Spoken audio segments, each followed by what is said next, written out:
ओम नमस्ते। अहिंसा परमो धर्म की आचार्य गुरुवर श्री ज्ञान सागर मुनि महाराज की आचार्य भगवान श्री विद्यासागर जी महामुनि राज की चोटी।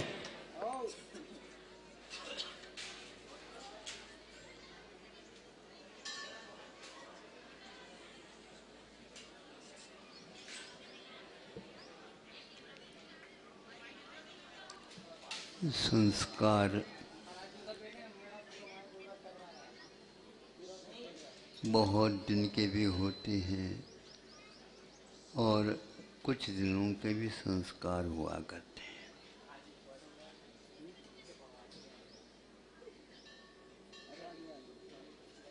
भिन्न भिन्न समय में भिन्न भिन्न संस्कारों के कारण भिन्न भिन्न गतिविधियाँ संसारी प्राणी की हुआ करती है।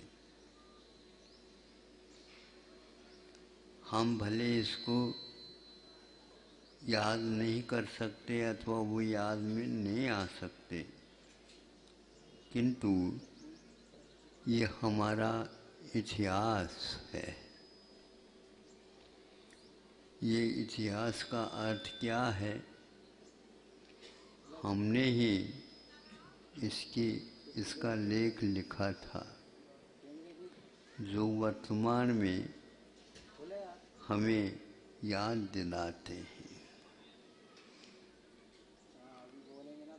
मन कहता है कि ये हमारा इतिहास है ही नहीं, इसीलिए श्रद्धा करने की आवश्यकता है। परोक्ष ज्ञान में कभी भी ये बातें आती नहीं, कभी कभी आती हैं तो विश्वास जमता नहीं। जो व्यक्ति अपने इतिहास के ऊपर विश्वास नहीं रखता, वह व्यक्ति भूगोल में इस गोल धरती के ऊपर हमेशा हमेशा भ्रमण करता। इतिहास को लिखना, दूसरे ये इतिहास को, प्रत्येक राष्ट्र अपना अपना इतिहास लिखता है, किंतु अच्छे इतिहासकार वो भी हैं जो भारत के बारे में भी बहुत कुछ लिख डाले। मुक्त कंठ से और सही सही बात उन्होंने लिखी, जो आज वर्तमान के उन्हीं राष्ट्र के जो भारत के विरोधी हैं विचार के, वो उसको स्वीकार करने के लिए तैयार नहीं, तो उनको बताया जाता है यह 18वीं शताब्दी में फलान फलान लेखक हुआ, इतिहासकार उसने लिखा है, मैंने नहीं। तब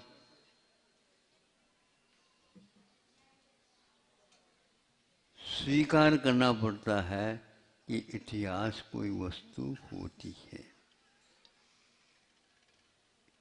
यह हमारी स्मृति का हो अथवा वर्तमान की जिज्ञासा का हो।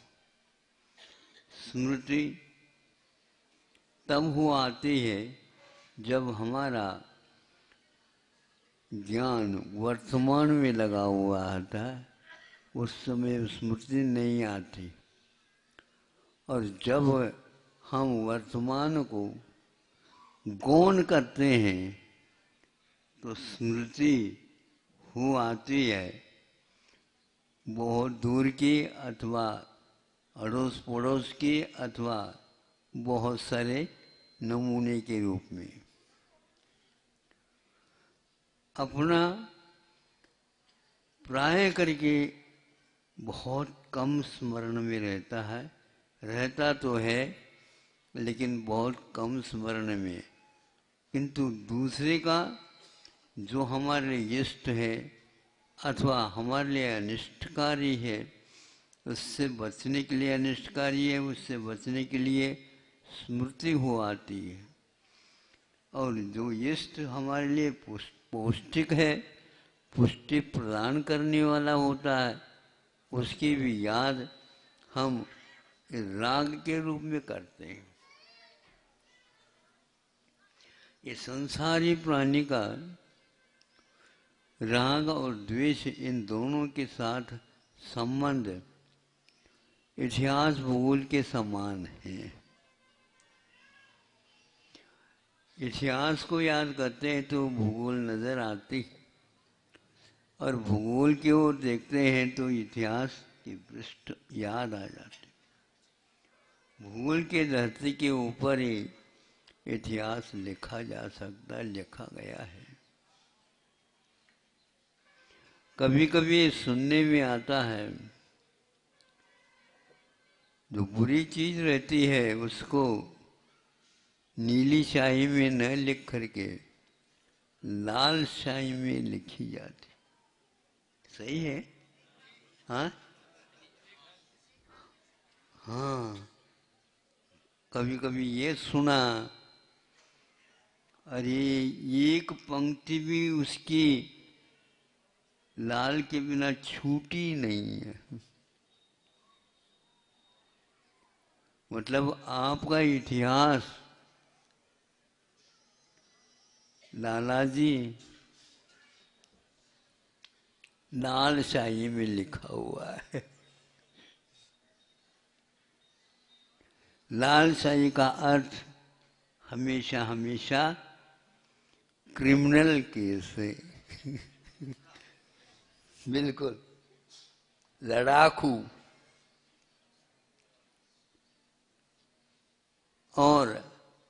और किसी मसीह में लिखा है वह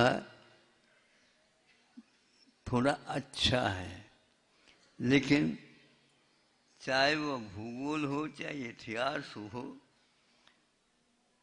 हमारे कसायों के उद्वेग के कारण हमेशा हमेशा स्वर्णिम अक्षर के साथ लिखा नहीं गया, और हम उस इतिहास के पढ़ने के लिए बहुत इच्छुक रहते हैं, जिनका जीवन पवित्र पावन बना और उनका इतिहास लिखा गया स्वर्णिम अक्षरों में। भगवान, हम अपने लाल स्याही में लिखी हुई इतिहास को याद करते हैं तो आपने कितनी मेहनत की है।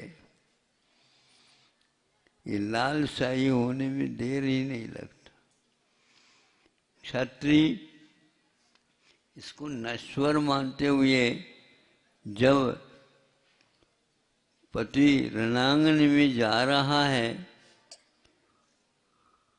घोड़ा तैयार है, हिना रहा है, जा रहा है, उस समय पत्नी कहती है मैं भी इसके लिए जयमाला तुम्हारे गले में डाल देती हूँ। और वो क्या करती है? कुमकुम नहीं, वह कुमकुम लिखती नहीं। वहाँ जो सामने पति खड़ा है,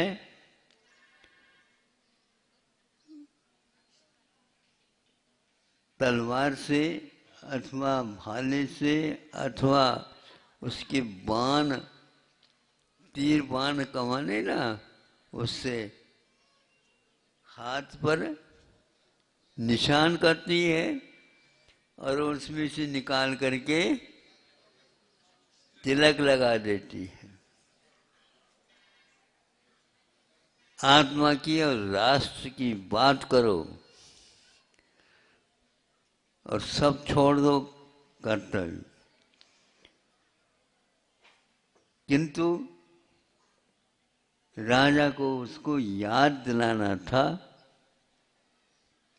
विषयों में रहोगे तो यही काम करोगे, और रणांगन हमारे लिए विषयातीत होने का एक प्रशस्ति पत्र है। उसमें पढ़ोगे तो हमेशा हमेशा स्फूर्ति आएगी। तब कहीं क्षत्रिय लोग इस शरीर में से खून को एकमात्र अपने आत्मा की रक्षा और अपने उस जहाँ पर रह रहे हैं उस राष्ट्र की रक्षा, यदि राष्ट्र की रक्षा नहीं करते हैं तो हम तपस्या कहाँ पर करेंगे। यही एक निश्चित बात है। तो तब कहीं जाकर के हमें आंखें कुछ समय के लिए खुल जाती है। ये आंखों को खोलने का अवसर है। दूसरे ने यदि आपके बारे में लिखा है, उन्होंने आपके विषय में महसूस किया है, तब लिखा, उसका अनुभव, उसका वह संवेदन, उसके वो याददाश्त आपके काम में नहीं आए। यदि मेरे बारे में इतना सोचा तो मैंने अपने बारे में क्या सोचा।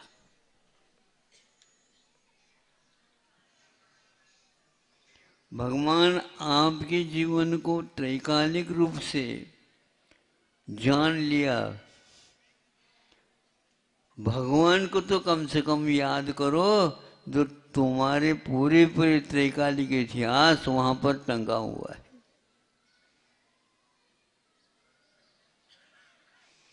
जब उन्होंने जान ही लिया त्रैकालिक मेरे जीवन को, अब मुझे क्या शेष रह गया बोलो। तो वह भगवान कहते हैं, जानना तो कुछ शेष नहीं रहा मेरे द्वारा, लेकिन अनुभव यदि पूछो तो तुम्हारा अनुभव तुम्हारे पास ही रहेगा, है और था। उसका संवेदन कर ले, तेरा बेड़ा पार हो जाएगा। आपका अनुभव क्या कहता है। हम कितने अविवेकी हैं, अपने अनुभव के विषय में दूसरे को पूछ रहे हैं। कथनचित ये ठीक है। छोटा लड़का अपने अतीत में कष्ट सहा, उसको माँ को पूछ सकता है, लेकिन माँ कहती है मैं बता तो सकती हूँ लेकिन संवेदन कर नहीं सकती हूँ। तुम्हें यदि अतीत के अनुभव के बारे में कुछ जानना ही है तो विश्वास कर लिए, 9 महीने तुमने शीर्षासन लगाया, लटके रहे, संकुचित काया के साथ रहना हुआ, बाहर आने के उपरांत, जन्म होने के उपरांत बाहरी हवा लगती है तो उसको भूल जाता है, उस संवेदन को भी भूल जाता है। यहाँ के हवा के, क्षणिक हवा के कारण सब कुछ उस समय सुना है, संकल्प ऐसा ऐसा लेता है, दोबारा मैं इस चमगादड़ा जैसे जीवन नहीं चाहूंगा। चमगादड़ा समझते हो? वो कभी भी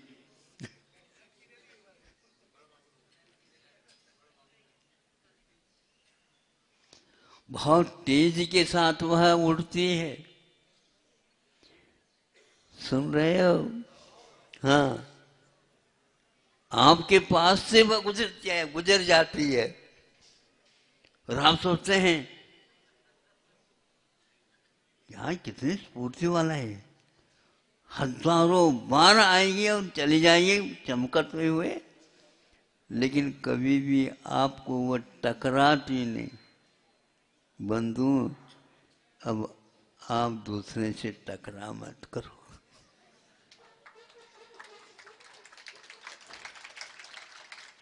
अपने पंखों को अवश्य काम में लो, लेकिन उन पंखों के पर जो है ना, वह दूसरे के लिए आहट न करे। और वह बिल्कुल कभी भी टकराता नहीं।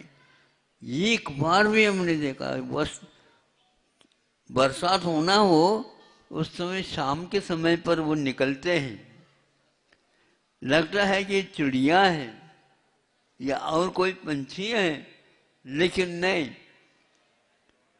सब काले काले रहते हैं। वो चमगादड़ जिसको सुनते हैं, ये आपके जो सोनोग्राफी का आविष्कार हुआ, उसके उस वेग के साथ उसका संबंध है, ऐसा सुनते हैं। अपने अपने अनुभव। मतलब चमगादड़ के पास दिन में वह नहीं निकलता, बहुत कम, रात में निकलता। एकांत मिला, वहां पर मिला। जो पुराने पुराने मंदिरों में वहां जाते हैं तो क्षेत्रों में वो लटके हुए मिलते हैं, किंतु दिखने में नहीं आते, बहुत ऊपर लटके रहते हैं। किंतु उनके मलमूत्र जो हाँ नीचे गिरा हुआ रहता है और उसकी गंध रहती है, उसके माध्यम से ज्ञात होता है यहाँ पर चमगादड़ा लटका था या लटका है। ऐसा हमारे इतिहास इसी प्रकार के गंदगी से भरे हुए हैं। हम विपरीत बुद्धि के साथ लटके हुए हैं, भटके हुए हैं। इसलिए सर्वज्ञ देव कहते हैं, ये सब तुम्हारे पुराण सुनाऊं तो अच्छा नहीं लगेगा, इसको अच्छा लगे ये बता देना। तुम्हारे पास अजरत्व है, अमरत्व है, तुम अविनाशी हो, तुम अमृत कुंभ हो। विष पीने का आदत अब छोड़ दी, अमृत जब कुंभ भरा हुआ है। ऐसे ऐसे हे भव्य प्राणियों, हे वत्सल, नहीं समझे, इस प्रकार संबोधन के साथ वे जब पुराण इत्यादि को लिखते हैं, तब लगता है देखो किसी के बारे किसी भी प्रकार से यह रास्ते पर आ जाए। फिर भी हमें इसलिए समझ में नहीं आता कि संवेदन वस्तु तात्कालिक रहता है। इसलिए कितनी भी हितकारी वचन और वो सब दिखाएं, बोले, तो भी नहीं हो पाता। जब उन भामंडल में आपकी छाया भी आ जाती है, अथवा तालाबों में भी, वहां पर समोसन के इर्द गिर्द तो तालाब है, उसमें 14, 14, 15, 7, 7 और ये 5 वर्तमान का 15 भी गिनते हैं, 3 भी गिनते हैं, कैसे कई प्रकार की हो। यह वहां पर दिखता है। देखो उनकी कितनी उज्जवल महिमा है, तीर्थंकरों के अथवा केवलियों के।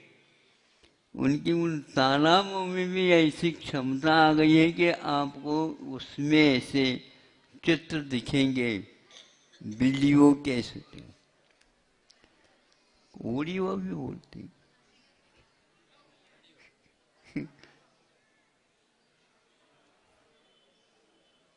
बिना हेल्प के सेल्फी भी निकलती उससे।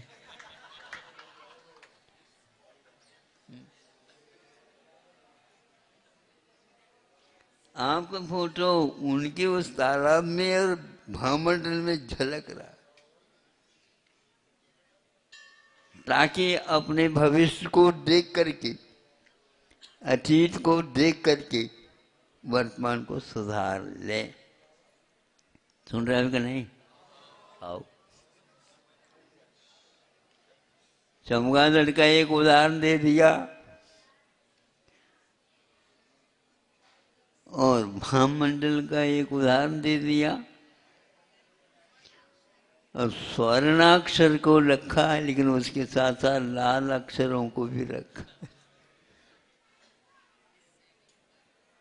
हमारा जीवन क्रूरता के बिना और कुछ उचित हुआ ही नहीं। स्वर्णाक्षर में लिखने योग्य बन सकता है, किंतु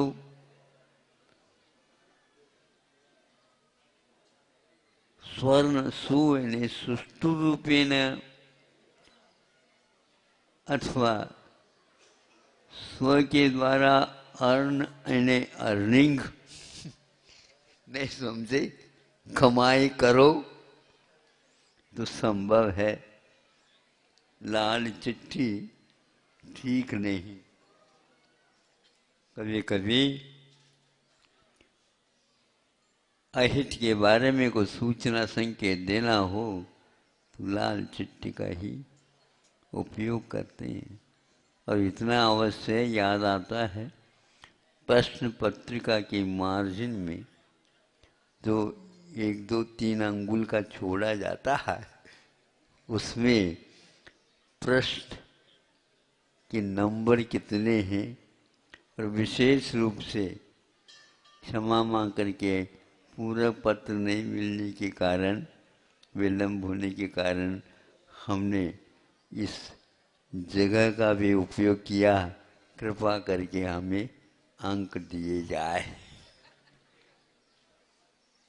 सोचते हैं वो भी जांचने वाले, असावधानी के कारण ऐसा हुआ, नंबर तो देते हैं लेकिन एक आध तो कम कर ही देते हैं ताकि आगे के लिए याद रहे। अब हमें अपने इतिहास के बारे में वर्तमान के संवेदन से ही आंक सकते हैं कि काल अनंत निगूढ़ मझार निकला है। अन्य भव अलग है, निगूढ़ अलग है।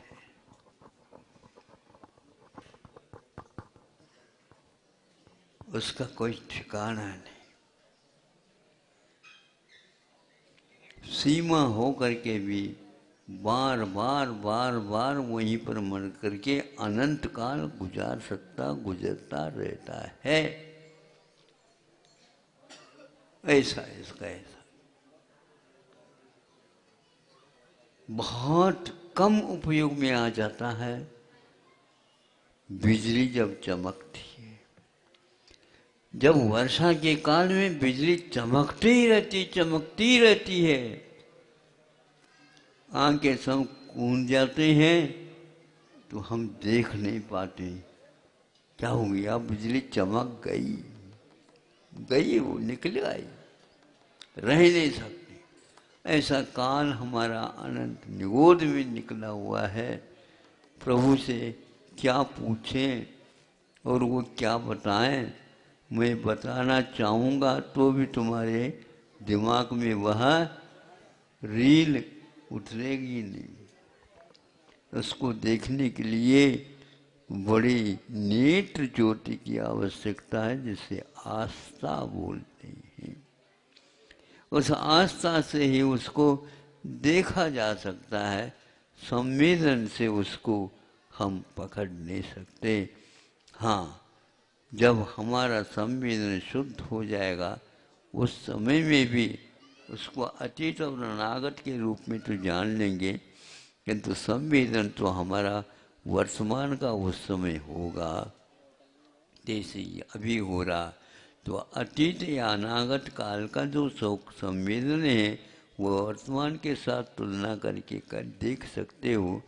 इसी प्रकार वह भी गुजरा हुआ है और गुजरने के लिए भी सामने भविष्य के रूप में खड़ा है। अब हमें भविष्य को इस प्रकार काली या लाल शाही में कुछ नहीं देखना, संवेदन करना, किंतु सफ़ेद कागज के ऊपर ही नज़र रखें। शुक्ल लेशा उपयोग हमारा इस प्रकार बना रहे और प्रभु से विनती करते रहें, प्रभु मैं क्या अब आपसे पूछूं, क्योंकि पूछने के लिए कुछ रहा ही नहीं। आपने सब कुछ बता दिया है, बताने की बात ही नहीं है। केवल संवेदन करना, संवेदनशील बन जाओ, ये बहुत महत्वपूर्ण हमारे यहाँ शब्द आता है। संवेदन हमारे पास है, किंतु प्रश्न उठाया बीच राग संवेदन ही मात्र ग्राह्य है। नहीं तो सभी के पास संवेदन है, नीली, काली और लाल इत्यादि के स्याही के रूप में। 6 लेशाओं में एकमात्र शुक्ल लेशा शुक्ल ध्यान के समय पर होती है। उसी के माध्यम से हमारा संवेदन सुधर सकता है। अहिंसा परमो धर्म की। आचार्य भगवान